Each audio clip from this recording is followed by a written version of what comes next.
안녕하세요. 시청자 여러분을 위한 건강솔루션 TV닥터 처방전입니다. 오늘의 건강 주제는 유방암 수술 후 유방 재건입니다. 지난해 10월 19일 세계 유방암의 날을 앞두고 유방암과 관련해서 4부작 특집 전해드린 바 있는데요. 이 유방 재건에 대해서 궁금해하시는 분들이 많이 계셔서 이번 시간에는 조금 더 자세히 다뤄보도록 하겠습니다. 오늘은 외과 전문의 고병균 선생님과 함께 해보겠습니다. 선생님 어서 오세요. 네, 안녕하세요. 외과 전문의 고병균입니다. 반갑습니다. 반갑습니다.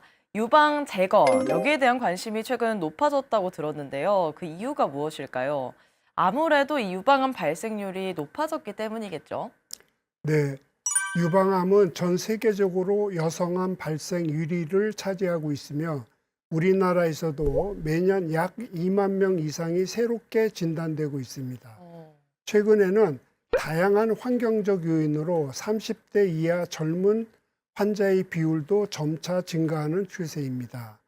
이처럼 치료 이후의 삶이 보다 길어지면서 재건을 통해 상실감을 줄이고 삶의 질을 회복하고자 하는 관심도 함께 높아졌습니다. 네. 또한 2015년부터는 전절제술을 하고 난 후 재건 수술에 건강보험이 적용이 되면서 비용 부담이 많이 완화되어 재건 수술에 대한 관심도 함께 증가하고 있습니다. 그렇군요. 그렇다면 실제로 유방 재건을 결정할 때 이 환자분들이 가장 많이 고민하는 부분은 어떤 걸까요? 환자분들이 가장 많이 고민하시는 부분은 외형적인 균형입니다. 많은 분들이 유방암 수술 이후 여성의 상징을 잃었다는 상실감을 크게 느끼시거나 재건 후 모양이 얼마나 자연스러울지, 양쪽 균형이 맞을 수 있을지를 가장 궁금해 하십니다. 저 역시 환자분들과의 상담과 해외 연수를 통해서 재건은 단순히 외형 문제가 아니라 치료 이후 삶에 대한 자신감을 회복하는 과정이라는 생각을 하게 되었습니다. 그러면 선생님의 해외 연수 경험과 비교해서 국내 유방 재건 접근 방식에 어떤 차이가 있었을까요? 미국에서 연수하던 그 시절에는 인상이 깊었던 점 하나는 유방암 수술과 재건을 하나의 치료 과정으로 바라본다는 점이었습니다. 암 제거와 이후의 회복을 분리하지 않고 한쪽 유방 수술이 필요한 경우에도 반대쪽까지 함께 고려해 전체적인 균형을 맞추는 접근이 자연스럽게 이루어지고 있었습니다. 그 경험을 통해서 치료는 단순히 병을 제거하는 데서 끝나는 것이 아니라 환자의 삶 전반을 함께 회복해 나가는 과정이라는 인식을 더욱 분명히 하게 되었습니다. 국내에서도 이러한 통합적인 치료 시각이 점차 확대되기를 기대하고 있습니다. 그렇군요. 수술과 재건을 하나의 치료 과정으로 생각한다는 점, 이렇게 생각하면 더욱더 예후가 좋아질 것 같다는 생각도 드는데요. 국내에도 이런 인식이 조금 더 확산됐으면 합니다. 자, 그럼 선생님, 모든 병계 환자들이 이 유방 재건 수술을 받을 수 있는 거예요? 대부분의 병기에서 유방 재건을 고려할 수는 있습니다. 실제로 전절제술을 시행하는 환자 중 상당수, 약 70에서 80% 이상이 재건 수술을 함께 진행하고 있습니다.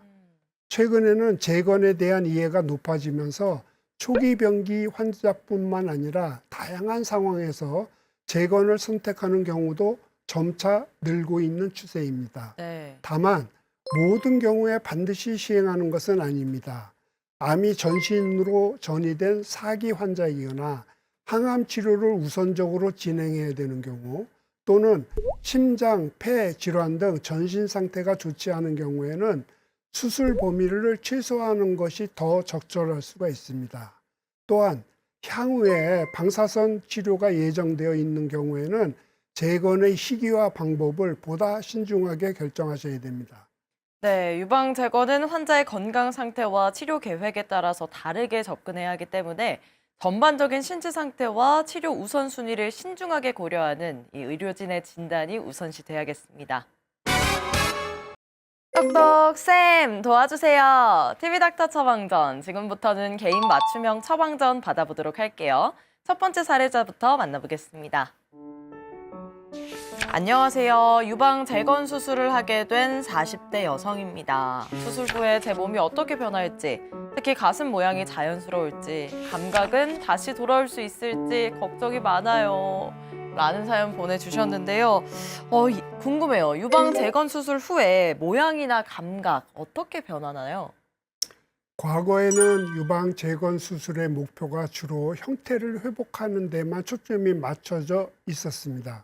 그렇지만 최근에는 자연스러운 모양은 물론 촉감과 감각 회복까지 함께 고려하는 방향으로 발전하고 있습니다. 네. 모양의 경우 선택하는 수술 방법에 따라 차이가 있을 수 있습니다. 자가 조직을 이용한 재건은 촉감과 움직임이 비교적 자연스럽다는 장점이 있습니다. 반면에 보형물을 사용하는 재건은 형태 유지가 안정적이라는 특징이 있습니다.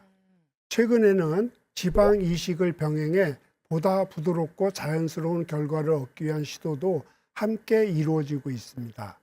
감각은 수술 직후 일시적으로 둔해질 수는 있지만 시간이 지나면서 서서히 회복되는 경우가 많습니다. 촉감과 감각은 시간이 지나면서 회복된다는 말 참 안심이 됩니다. 그럼 다음 사연 만나볼게요. 네, 안녕하세요. 보형물을 넣는 유방 재건 수술을 받고 마음이 편안해진 것도 잠시 또 다른 걱정이 밀려옵니다. 수술 후에 혹시 재발을 확인하는데 방해가 되기라도 하면 어쩌나 하는 그런 불안이요. 재발이나 치료 결과에 괜찮을까요? 검진에도 영향은 없는지요? 라는 사연 보내주셨거든요. 이 유방 재건이 암 치료 결과나 이후 정기 검진을 하는데 영향을 미치지는 않을지 걱정이 되시는 것 같아요. 좀 어떤가요? 재건 수술은 암 치료 결과나 재발률 또 생존율에 영향을 주지는 않습니다. 수술 후에도 초음파, 유방 촬영술, CT 등을 통해 기존과 동일하게 정기적인 추적 관찰이 가능하며 조직 검사 역시 안전하게 시행할 수 있습니다. 네. 또한 보형물이 있더라도 보형물은 유방 조직보다 깊은 층에 위치하기 때문에 유방 조직을 가리거나 진단을 방해하지 않으니 너무 걱정하지 않으셔도 됩니다. 네, 유방 재건이 유방암의 치료 결과나 재발률, 후에 있을 정기 검진에 영향을 미치지 않는다고 하니까요. 안심하셔도 좋겠습니다. 꾸준히 자신의 유방 건강에 대해서 추적 관찰해 주시길 바랄게요. TV닥터 처방전, 유방암 수술 후 유방 재건에 대해 알아보고 있습니다.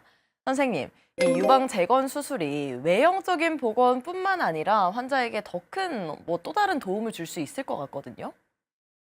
재건 수술 이후에는 여성 성의 회복뿐만 아니라 기능적인 만족도도 높은 편입니다. 유방이 한쪽만 없는 경우에는 체형의 무게 균형이 달라지면서 어깨나 척추에 부담이 생기고 통증이나 불편감을 느끼는 경우도 있습니다. 또한 수술 부위와 겨드랑이 주변에 유착이 심해지면 림프 부종의 위험이 높아질 수도 있습니다. 재건은 이러한 부분을 완화하는 데 도움이 될 수가 있습니다. 이러한 이유로 처음에는 재건을 선택하지 않으셨지만 10년 내지 20년이 지난 뒤에 신체적인 불편감이나 상실감 때문에 지연 재건을 결정하시는 60 내지 70대 환자분들도 적지 않습니다. 그렇군요. 그럼 재건 수술 후에 특별히 주의해야 할 생활 습관이나 운동이 있다면 알려주시죠.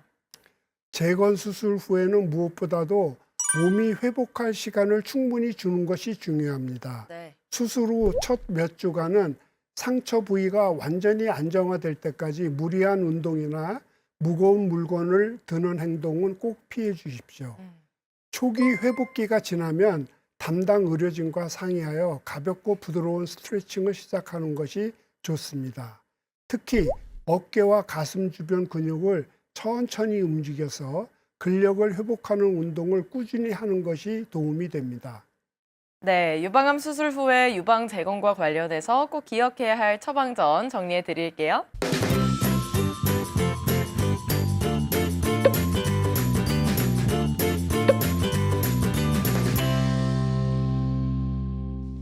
네, TV닥터 처방전 오늘은 유방암 수술 후 유방 재건에 대해 알아봤습니다. 선생님 마지막으로 정리 한 말씀 부탁드릴게요. 유방 재건술은 유방암 치료의 연장선이라고 생각합니다. 단순히 모양을 되찾는 수술이 아니라 암 치료 과정에서의 생기는 상실감을 줄이고 몸과 마음의 균형을 회복하는 과정이 될 수 있습니다. 모든 환자분께 반드시 필요한 수술은 아니지만은 치료 이후의 삶까지 함께 고민해 보시고 충분한 상담을 통해서 본인에 맞는 유방 재건술의 방향을 선택하시기를 바랍니다. 네, 오늘 말씀 고맙습니다, 선생님.